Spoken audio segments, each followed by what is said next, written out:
மும்பை அணியில் ரோஹித் சர்மாவுக்கு தொடரும் அவமானங்கள். இந்த விஷயங்கள் கவனிச்சிங்களா?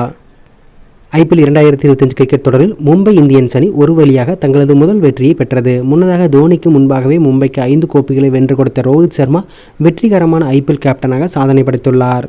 அதன் காரணமாக இந்தியாவின் கேப்டனாக முன்னேறிய அவர் கடந்த 2 ICC கோப்பைகளை வென்று சாதனை படைத்துள்ளார். அப்படிப்பட்ட அவர் IPL தொடரில் சமீபத்தில் பெரிய ரன்கள் குவிக்க தடுமாறி வருகிறார். அவருடைய தலைமையில் 2021, 22, 23 வருடங்களில் மும்பை மோசமாக விளையாடி வெளியேறியது. அதனால் 5 கோப்பைகளை வென்று கொடுத்த கேப்டன் என்பதையும் மறந்த மும்பை நிர்வாகம் ரோஹித்தை கழற்றிவிட்டு குஜராத்திடமிருந்து பாண்டியாவை வலுக்கட்டாயமாக வாங்கி தங்களது கேப்டனாக நியமித்தது.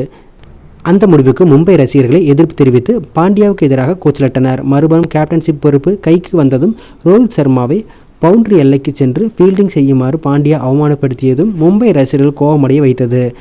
அதன் காரணமாக ரோஹித் மும்பையை விட்டு வெளியேற வேண்டும் என்று நிறைய ரசிகர்களும் நாயுடு போன்ற சில முன்னாள் வீரர்களும் அதிருப்தியை வெளிப்படுத்தினர். இந்த எதிர்ப்புக்கு மத்தியில் பாண்டியா தலைமையில் சுமாராக விளையாடிய மும்பை புள்ளிப்பட்டியலில் கடைசி இடத்தை பிடித்து வெளியேறியது. இதன்பின் ரோஹித் தலைமையில் 2024 T20 உலகக்கோப்பையை வெல்ல பாண்டியா உதவினார். அதனால் அவரை மும்பை கலற்றி விடாமல் இந்த வருடமும் தக்க வைத்தது. இந்த சூழ்நிலையில் இந்த வருடம் ரோஹித் சர்மாவை முதல் போட்டியிலிருந்தே மும்பை நிர்வாகம் இம்பாக்ட் வீரராக பயன்படுத்துகிறது. குறிப்பாக ரோஹித் சர்மா முழுமையாக விளையாட விரும்பினாலும் ஃபிட்டாக இல்லை என்று கருதும் மும்பை நிர்வாகம் அவரை இம்பாக்ட் வீரராக பேட்டிங்கில் மட்டுமே பயன்படுத்திவிட்டு மீதி நேரங்களில் பெஞ்சில் அமர வைத்து அவமானப்படுத்தி வருகிறது. அதன் உச்சமாக நேற்று கொல்கத்தாவுக்கு எதிரான போட்டியில் ரோஹித் சர்மாவை கூல்ட்ரிங்க்ஸ் தூக்க செல்லுமாறு மும்பை நிர்வாகம் அவமானப்படுத்தியது. அதை ஏற்று பணிவுடன் கூல்ட்ரிங்க்ஸ் தூக்கிச் சென்று ரோஹித் தண்ணீரை கொடுத்தார்.